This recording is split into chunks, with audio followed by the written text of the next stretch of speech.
Hello and welcome to NewsClick. Today we're joined by Professor Vikas Rawal of the CESP of Jawaharlal Nehru University, and he has been tracking very closely the number of distress deaths following the lockdown. By distress deaths, we mean deaths caused by distress of various reasons associated with the lockdown and not the deaths due to the COVID-19 infection.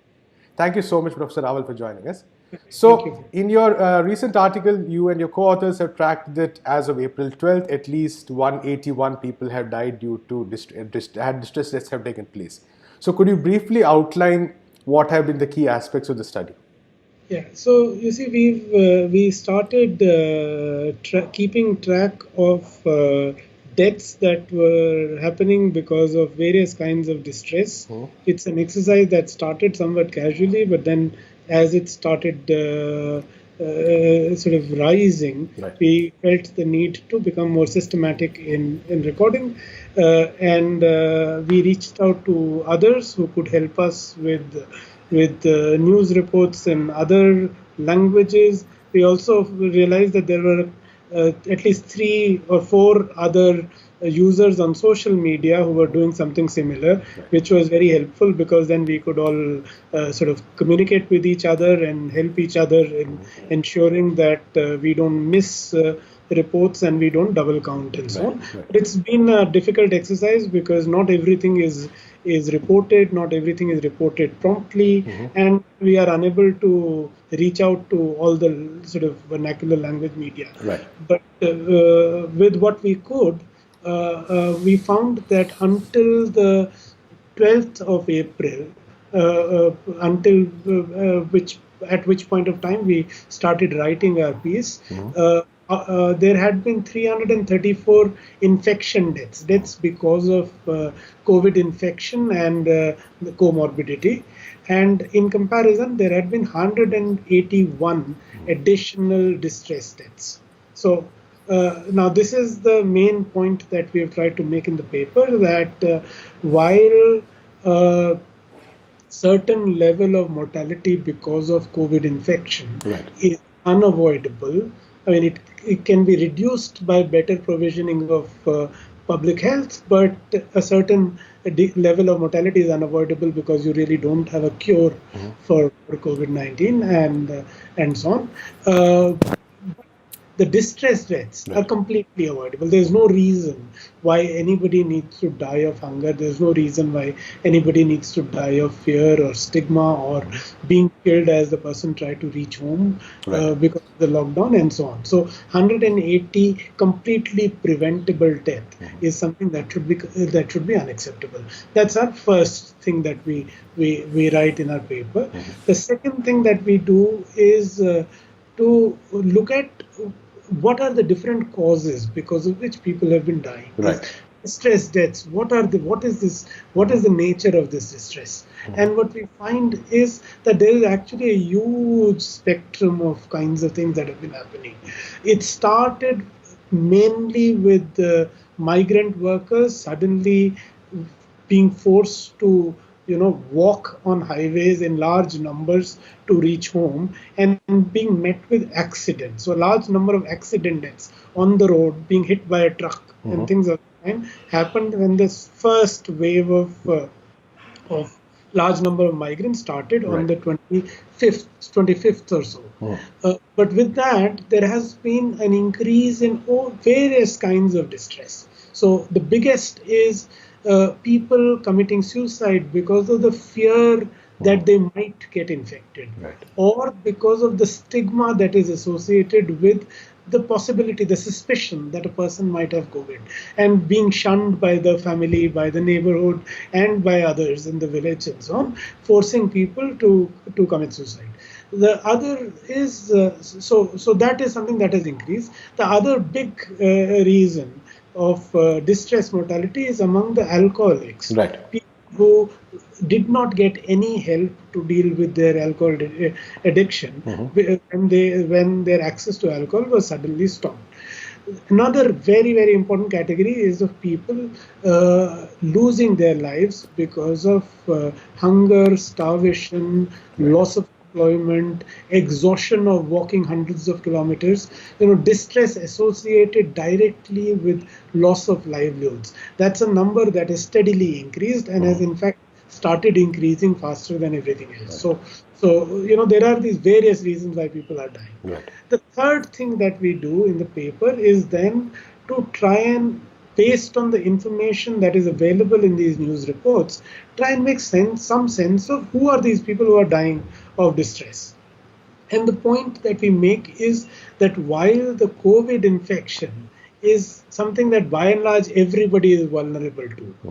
Anybody gets exposed to an infected person or a surface that has the virus can pick up infection, though the vulnerability of different let's say segments of population varies. And there are people for whom physical distancing is not an option. You live in cramped spaces in Dharavi. You don't have a choice to isolate yourself. There are people who, because of their work, because of their lives, are more exposed. Doctors are more exposed to infections and so on. There is that, but the virus per se does not distinguish. But if you look at the distress deaths, these deaths are almost entirely among the working people, among the poor and the vulnerable sections of the society. Out of 181 people that had died in distress deaths until the time when we wrote our paper, we could not classify a certain number. We could classify about 136 or so, out of which 131 are clearly identified as peasants, rural workers, urban manual workers, or destitutes. Right. So it's the vast majority, almost entirely. People who are, and in fact, people who we have not been able to identify are most likely also from these segments. So, for example, a bulk of them at least, alcoholics who died on the road, unidentifiable person, is most likely to be a person who was either a destitute on the street, who was addicted, and therefore could not get alcohol and committed suicide, things of that kind, or consumed some poisonous substance, warnish, all kinds of crazy things happening for people because they are unable to get any help in dealing with problems of withdrawal. So, a vast majority of victims of distress death are people who are from vulnerable sections of the society who died because they did not get any help, any assistance. That's the third thing. The final point that we make is that while infection deaths are concentrated in large cities, in Mumbai, in Thane, in Pune, in Indore, the distress deaths have spread very widely. The distress deaths are concentrated in small towns, in villages, all over the country. So the spread of distress and mind you, distress deaths are a symptom of a much larger distress that is that happened in the population. That distress has spread very widely. It has hit the vulnerable sections the most. It has hit the villages the most. It has hit the small towns the most. While the infections are still concentrated in big cities. So that's essentially what we have done. So a key argument made by the supporters of the government is that this had to be done, and this was an emergency. It was an international emergency. The lockdown, was a sudden measure. There was no way of possibly avoiding a lot of this, and the lockdown actually helped, as Prime Minister himself said yesterday, that because of all these steps and sacrifices, we have managed to sort of control the disease. So how would you respond to that in the light of these data? Look, I think one is that it's wrong to say that it had to be done suddenly. You had a warning of 3 full months. The disease appeared in China in December. After that, there was news of it spreading in so many different countries before it expanded in a major way in India. So you had a fairly substantial period of early warning in which you could have actually prepared. There is no reason why migrant workers in cities could not have been given a 10-day notice that something of this kind was coming, and if they needed to go back to the villages, they should do that in time before the country is shut down. There is no reason why farmers could not have been informed in advance to deal with the sowing that they were going to have to do, to procure their fertilizer. There is no reason why planning for providing subsidized ration to everybody could not have been done beforehand. Right. Why was it an afterthought? Why is it that government had to announce this days after announcing the lockdown, that people will be provided, and that assistance is not yet reached? A vast majority of people are still, waiting for that assistance to reach. Now, why is it that was not done early enough? Right. So it's not correct at all to say that there was no time for government to inform people, and it suddenly came. It did not suddenly come. The second thing is that we don't yet know how successful lockdown has been in containing the spread. True. The spread is rising exponentially. We are still in the stage where there is an exponential increase in the spread taking place. Now, it's a big question on how successful is the lockdown in containing the spread of COVID-19. Right. What is clear is that you've hugely exacerbated distress. You've hugely exacerbated distress, causing people to lose their lives. In your attempt to save their lives, you've actually caused loss of life. Right. So another key worrying factor is the number of stigma deaths, because that also shows that clearly the government's communication mechanism, awareness mechanism, probably at the level of at the lowest level in terms of primary health centers, is not really working in telling people that this is a disease that can be cured, and it need not be seen as some sort of a death sentence. Absolutely. No, I think this is something where government is actually directly culpable. So this whole idea, this whole communalization of spread of COVID-19 that happened in the context of Tablighi Jamaat issue. in India, I think this is somewhere, this whole problem of stigma was actually a creation of the ruling dispensation, and I don't think there is any getting away from that. That's one. The second is that you rightly say, there are a large number of deaths that have happened simply out of fear. People just being scared that they are infected, they might infect their children. Right. And they, in an attempt to save your children, you kill yourself. Things of that kind are completely avoidable. There is no reason why people need to lose their lives out of fear. Right. People who try to, the miserable conditions of public hospitals in India, people attempting to escape from those miserable conditions and dying in the process. This is ridiculous. Right. Is it? Absolutely. So, and finally, with the lockdown extended for 19 more days, there is a chance of many of these trends getting, at least some of these cases, for instance, like you mentioned, hunger-related deaths or stigma-related deaths, there's a possibility of this kind of increasing. So, at least as of now, what are the measures the government can urgently take on some of these fronts? Before I answer that question, I want to say something. I think one needs to understand that distress deaths can rise very fast. They can rise exponentially, just as the infection deaths can. The distress accumulates. People who are moderately food insecure, their food insecurity, if the period of lockdown is prolonged, accumulates, and people then cross that threshold of tolerance and either die or commit suicide or get exposed to being sick for other reasons because they've just not been eating enough and things of that kind.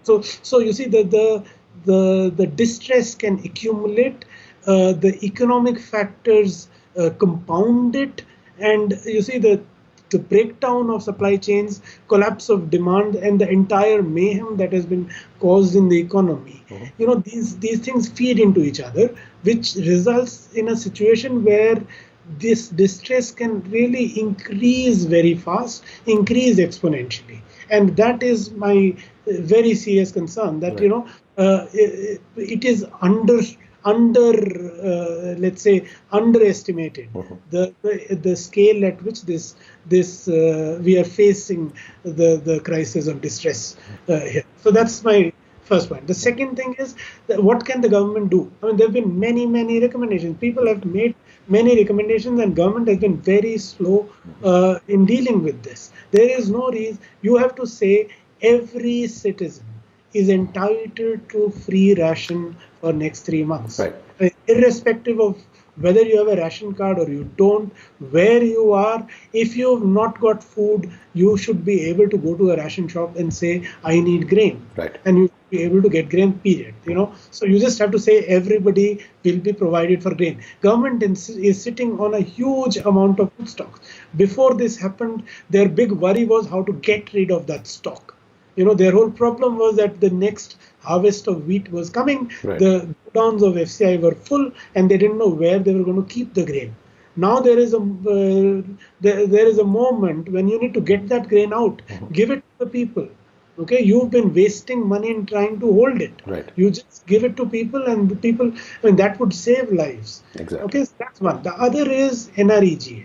Now, increasing wages of NREGA workers at a time when there is a lockdown is laughable. I mean, there is a lockdown. Nobody is working. Right. What's the point of increasing wages? Okay. The NREGA, the Act has a provision for unemployment allowance being given to people. When people cannot be given work, they are entitled to unemployment allowance. You simply have to do this. Every person who holds an NREGA job card should be paid an unemployment allowance equal to the wages of NREGA workers for this entire period of lockdown. Right. Okay. So there are some direct, straightforward things that you got to do. There is a rupture in the supply and the demand. The demand has collapsed. The supply is not reaching, and this is a big problem for perishables. Think of milk. Right. Okay. People are unable to buy milk, and milk producers are unable to sell it. Yeah. Now you need to just introduce a system of subsidy of milk. You have to say that all the and milk is predominantly sold through the cooperative sector. You have to say your mother dairies, your Amul and all the district dairies will be given a subsidy of 2 rupees a liter, 3 rupees a liter for every liter of milk that they sell. Right. And prices of milk will be brought down. This would help in creating demand for that milk, which would go a long way in helping your farmers who are unable to sell it at the price at which milk was sold, because Absolutely. there is no demand and the supply chains are broken down. So you need to ensure that the supply chains function, and you need to provide these forms of support through which some demand can be created. Right. Thank you so much, Professor Rawal, for talking to us. Thank you, Prashant. Thank you. That's all we have time for today. Keep watching NewsClick.